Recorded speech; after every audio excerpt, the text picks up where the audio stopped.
മലയാള ഹാസ്യ സാഹിത്യ ലോകത്തിന് വലിയ സംഭാവനകൾ നൽകിയ ഇ.വി. കൃഷ്ണപിള്ളയുടെ ഓർമ്മയ്ക്കായി പത്തനംതിട്ട അടൂരിൽ നിർമ്മാണം തുടങ്ങിയ സ്മാരക കെട്ടിടം 44 വർഷങ്ങൾക്കിപ്പുറവും പൂർത്തിയായിട്ടില്ല.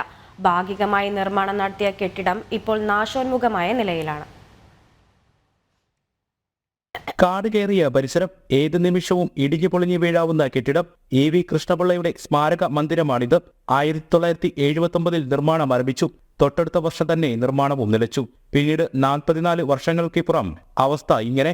Auditorium, conference hall, library, 3 VIP മുറികൾ എന്നിവ ഉൾപ്പെടുന്നതായിരുന്നു കെട്ടിടത്തിന്റെ നിർമ്മാണ പദ്ധതി. തിരുവനന്തപുരം ടാഗോർ ഹാളിന് സമാനമായ രീതിയിലായിരുന്നു കെട്ടിടം വിഭാവനം ചെയ്തത്. പക്ഷേ ഒന്നും നടന്നില്ല.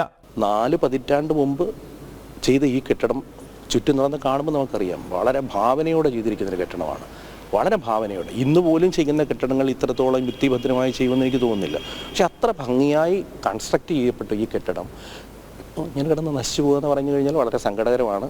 അത് സാംസ്കാരിക വകുപ്പും കേരള ഗവൺമെൻറ്റും അടൂർ നഗരസഭയും സംയുക്തമായിട്ട് ഒരു തീരുമാനമെടുത്താൽ തീരുന്ന പ്രശ്നങ്ങളേ ഉള്ളൂ എന്നാണ് ഞങ്ങളുടെയൊക്കെ വിശ്വാസം. യാതൊരു പ്രയോജനവുമില്ലാതെ കെട്ടിടം കാട് കയറി നശിക്കുന്നതിനെതിരെ നാട്ടുകാരുടെ ഭാഗത്തു നിന്നും വലിയ പ്രതിഷേധമാണുള്ളത്. ജനം, പത്തനംതിട്ട.